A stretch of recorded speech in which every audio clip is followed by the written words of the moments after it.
So we're here in Elmhurst Park today, looking at some of the bee cafe issues. The adopters have asked us all about pruning and deadheading and many of the different topics that they're interested in. And we've invited Catherine here from Katie's Garden, who's kindly come along to talk to us about deadheading, or beeheading as Paul likes to call it, and some of the other issues associated with the bee cafes. So Catherine, over to you.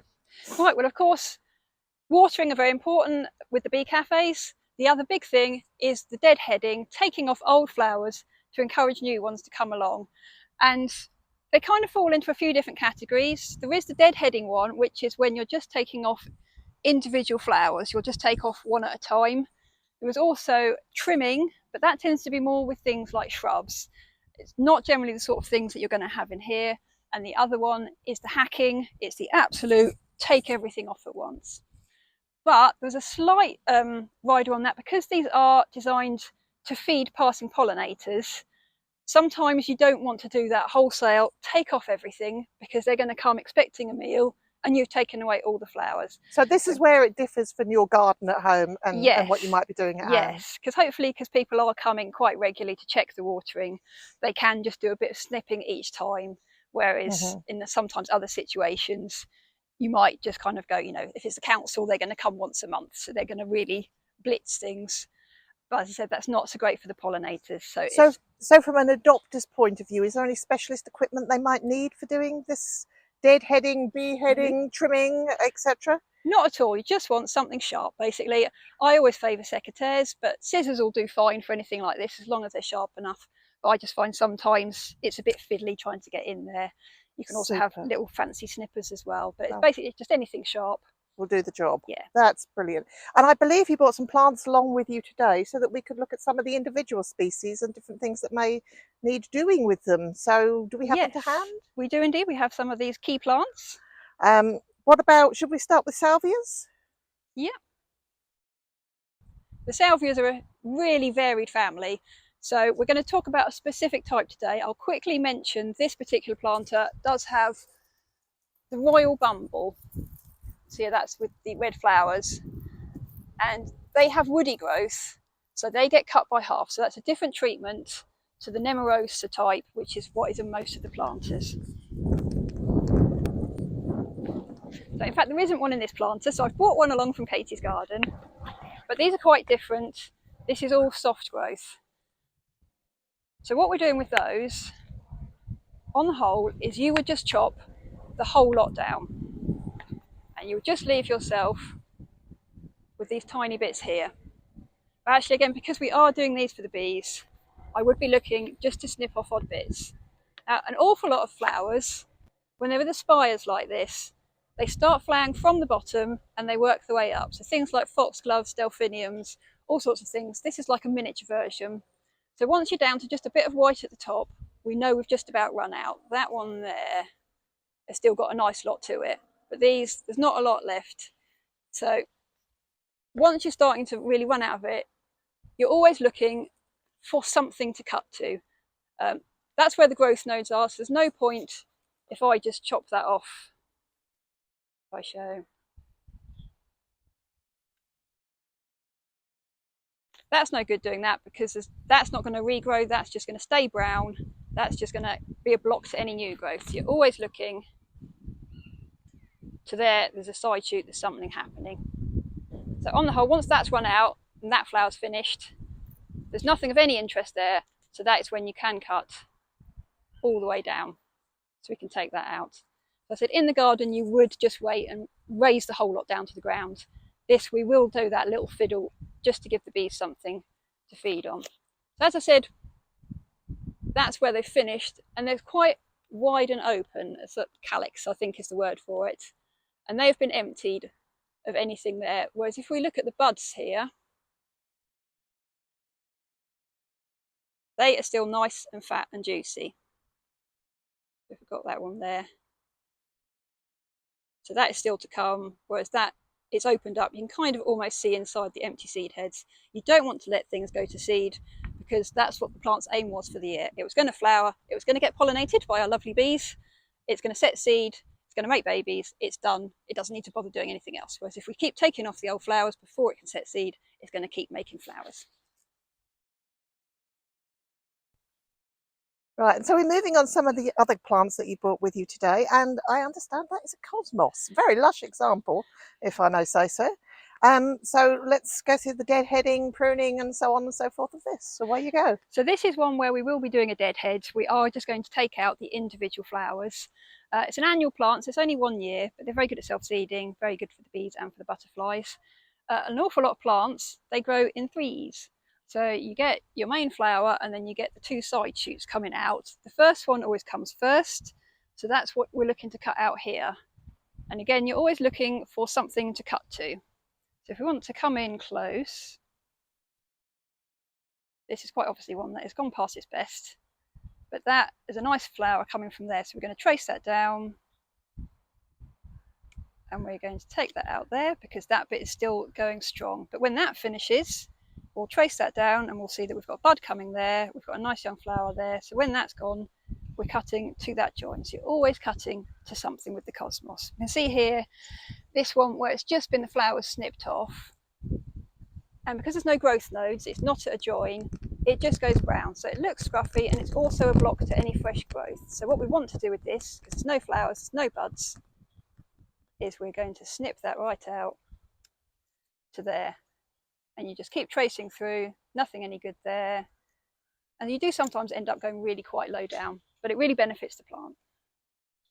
That's lovely. And the next plant we're going to look at is the verbena, because I think a lot of the bee cafes have the verbenas on board. Market Hill especially has got a huge verbena that I think is about 4 or 5 foot tall. So that obviously has its own requirements. Would you like to go through that with us? Yes, I feel like there's some sort of competition going on amongst the adopters. Who's got the biggest Verbena bonariensis? Yes. So this is one, again, you can see it's grown as the threes. We've got a 3, we've got our threes. And it's just lost the colour. You can see there, that's the nice bright purple of a nice healthy one. That's all run out now. So it's already too late for that one because those have already gone as well. There's not really anything left to that. So we're going to keep going down to there. And in the garden, I'd probably be more ruthless and I'd probably trace down even further, but we will leave, there's still going to be a little bit of nectar for the bees on that one. That's lovely. And we've got lots of daisies, of a daisy type plant, should we say, in the bee cafes. So is there any specific instructions for those? I can see that we've got several here on board. So some of it is a bit different. So we've got the oxeye daisy, which is kind of like your proper daisy. I'll just get the cosmos out of the way. And again, if we come in close, I've talked about going down to a bud, and you do see absolutely minuscule, there is some sort of bud going on. These almost never come to anything. There's really not any point in it. So if it finishes, really cut down really hard. So I'm not even bothering to trace. We're going right back to just this bushy heart of the plant right down at the ground, because this isn't one that's going to regenerate. So is this what they call the Chelsea crop? Or the Hampton Hack? This is a Hampton Hack. So yes, we have the Chelsea chop happens around the Chelsea Flower Show in May time.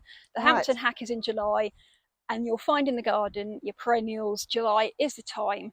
A lot of things have run out of steam. This is the month for the secateurs. July is. Oh, super. So yeah, good tip for me to take home with me. I best get out there and prune my own garden, really. Yes, if you're a gardener, you can't go on holiday in July. There's too much to be done. Oh, golly.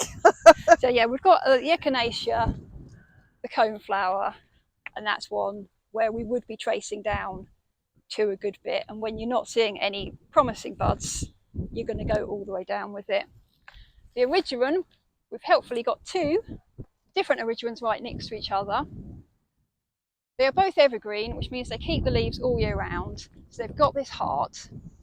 So see here, we've been snipped because there wasn't any bud. There's nothing happening there, so that's not going to do anything. So actually, we are just going right down to where it's nice and bushy. We're just taking out any of those.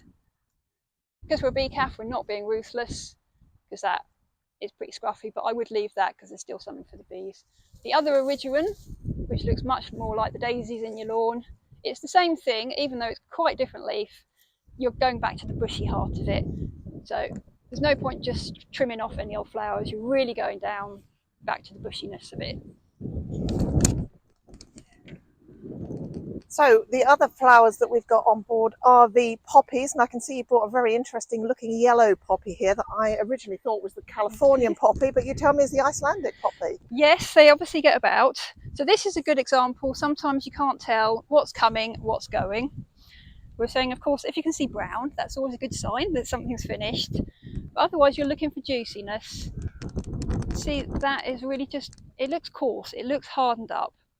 And that is definitely on its way to forming some seeds.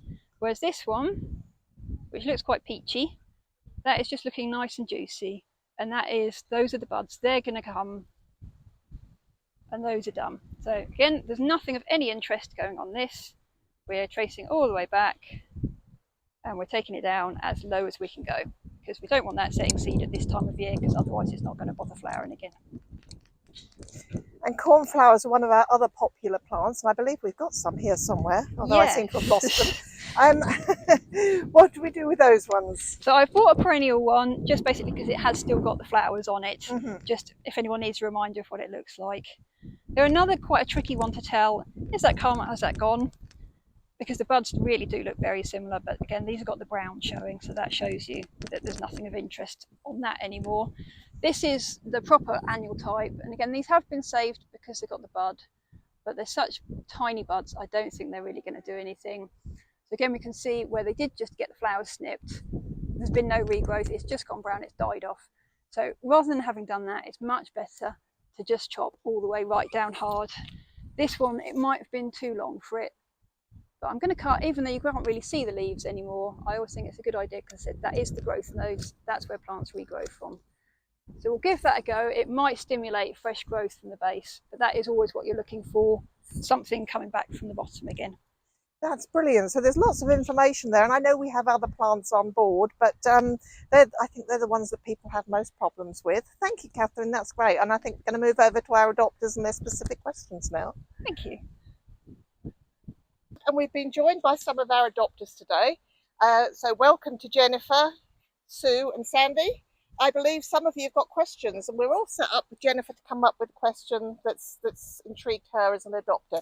Jennifer, would you like to have a go? Yes, I have a question. I have several of these plants in my boxes, and what I would like to know, do I deadhead it now or do I wait? Because I have several bees still sitting on these heads. Well, this is definitely one of those things where you can have the expert view on things, but you need to trust your own experience. We're here to feed the bees, so if it's still feeding the bees, let it stay. So yes, the main thing is once you start to see that it's going brown, it's starting to set seed, that's when you want to get rid of it, because it's not going to flower again if it's got to the seed pot. But if it's still feeding the bees, let it stay for another week or so. Good, thank you. And hello, Sandy. It's nice to meet you today. And I understand you have a question for Catherine as well about this fluffy yellow plant. Yes, I do, because I'm new to all of this, so I'm terrified of getting it wrong and getting the sack. And I'm glad you called it the fluffy yellow one, because that's how I think of it too, but I've just been told it's kidney vetch, so I've learned something more about that. Now, I love this plant, and I'd like to leave it forever, because aesthetically I love all of these little bits on the top, and I keep coming and looking and going, yeah, that's great, I can still see bees, so I can leave it. But at what point do I start to say, well, I think it's probably done its time? And when it all gets like this, do I cut it off here, or do I go really brave and cut it off right down here? Back to that Chelsea chop and The Hampton Chelsea chop, Hack. yeah. And in the meantime, whilst there are still these on here, do I leave all of it because I think it looks lovely, or do I start to snip these bits off? Over to you, Catherine. I'm afraid we asked them now. You can definitely see there's a lot of brown on this. Yeah. So these are definitely running out now, and it'd be much better Got to go. to cut them off. Oh. And there's one of these ones, you're looking, is there anything interesting? Yeah. And to be harsh, that's finished flowering, that's finished flowering. You are going to be brave. Am I? Okay, We the are Chelsea going chop. really hard down, yes. But maybe I'll let you off. There's a that little one, bit of keep that yellow, one, yeah. so if we trace, Yeah. that has still got an interesting Yeah. bit to there. But in the garden, I would be more ruthless. Yeah. I would be doing a lot more chopping, but we are trying to feed the bees. We're going to leave them every last bit that is any good. So if it's got a bit of yellow, it can stay. If it's got the brown, It's got to go. it's got the chop. Okay. Thank you. So I have another question for you, Catherine. This one comes from Sue, and she's very interested in this red fluffy plant that Paul's just told me is called bee balm. And again, it's very similar to some of the other questions. She wants to know if she should be trimming the flowers back when they look like they've had it, but the bees are still interested. So if you've got any advice for her, what would it be? So yeah, it's bee balm. The Latin name is monarda. It's also, I never know if it's bergamot or bergamot because I'm not sophisticated, but like you can make your tea from. Bergamot. Yeah, so it has aromatic leaves on it. It is a plant that is naturally pretty scruffy, so it is one to be quite casual on. Again, if the bees are coming, let it stay. You can kind of see it's got some very sad looking buds, which I don't think we're going to come to anything. So when it does finish, you're tracing down. But on the whole, this is a plant you will just chop the whole lot. You're going to give it your Hampton hack, and it should come back for a second flowering for the later part of the summer and the autumn. Super. Now, we've got some other questions that have come forward from Paul and some of the other Bee Cafe adopters for you. And one of them is what to do with the waste, because clearly you're chopping off lots of bits and pieces. Is there any easy way of disposing of it? I know I put it in a dog poo bag, take it home and compost it. But is there any way we can incorporate that within the Bee Cafe cycle? Well, it seems to be endless innovations with the Bee Cafes. Yes. So yes, of course, because we haven't got weeds on the whole here. This is mostly just plant material. It's just leaves and flowers. So it is all goodness that can help feedback. So we can speed that up. So it's something I believe Paul's looking into having is some empty pots, bottles. So if you want to come round.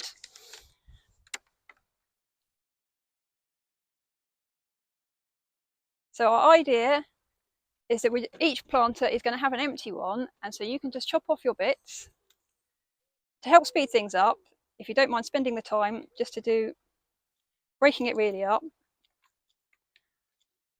And that can get watered, that should feed down into the water, and that should add nutrients to the water, and hopefully we're in a nice, real, proper ecosystem then. Okay, there is another one. It's thrown me a little bit, so it might throw you and we might have to come back to it. And that's winterization for adopters. Is there anything particular in winter the adopters should be doing to look after the bee cafes? Because although I thought bees went to bed in October and didn't come out until April, May time, and there was nothing to do, Paul tells me there are tasks that can be done. So if you could tell us a little bit about that, that would be great. Yes, and I think for the aim is that there will be some winter planting added, so because there are some of the bumblebees are around all year round, so you want some flowers for them. It's always a bit of a thing. Some people like to put the garden to bed for the winter, some people like to leave it. A bit of it you're thinking about, something like the verbenas. I've chopped off the tallest bit of this already earlier, but if you've got a huge one, you get the winter winds, it can break them, it can damage them. But on the other hand, if you've got lower bits, these are actually really good for the birds. You get the tits and things, they like to land on it and then feed them. So you can leave the seeds for things to feed on like the birds. Leaving the flowers on, again, it's like we've been talking, if it's still got some colour, leave it, because there's probably still some nectar, because they really do keep producing right till the bitter end, basically until that flower's really gone. There should still be the nectar to feed the bees. And then it's a bit of, I said, it's a tidying up, it's a bit of playing it by ear. We've got lots of evergreens. These are plants that keep the leaves all year round. So you're looking to have at least mounds of everything, but a lot of the taller growth, once the colour's gone, we can get that yeah. off. So the other thing, then I think this one comes from Paul, but it might have come from one of our other adopters, is underperformance of plants. Is there anything we can do to maximise the potential of each plant to bloom, to its potential, if you will, and we can get the most from each plant? Because I think sometimes people are noticing they're a bit mean, if you will, in their flowering and foliage. Yeah, I mean, a lot of that is down to the original planting and how they get laid out. But of course, I assume it's allowed. You could always swap things around a little bit. So you might find that something, like this Erigeron, it can really spill out from the top, and it could be smothering something. And actually, you might be better just having an empty bottle there instead and just let that spread out, rather than it crushing another plant and that plant is going to waste, really. So that would be a really good idea if something is not looking very healthy at all. I hate to use the D word, dead, but you could take the dead plant out and take one from the lush area, which would allow the lush growth to continue, and the new one would hopefully just fill a gap without actually having to invest in the plants. Yeah, and then it's probably worth everyone feeding back as well. Like Paul was saying, some of them are just better because they've got to really draw down for their water. Some plants, they're not very good at that. So it's probably worth feeding back, saying some of these plants do really well, and you might find everyone's having the same problem with the same plants, and maybe it's one to move away from. Yeah, it will be interesting. This year is going to be very, very informative because we've had so many heat waves. Yeah. So as you say, it's a development. Yeah. And A work in progress. Yes. And the final thing is just to think, when you have got these ones that smother, make sure when you're doing the watering, I don't think there's anything with too big a leaf, but of course you can find that you're watering and it's just skewing off. So just make sure that you're looking. You definitely wet, poke a finger if you've got ones that are going sad. We can refer you back to the watering app where there is Well, I suppose there's so much technology in there, but during the heat wave people have been having to water from the top, so that is a really useful tip. Thank you very much, and it's lovely to see you today, and thank you for giving up your time to come and help us with the bee cafes. Thank you very much for having me. Thank you.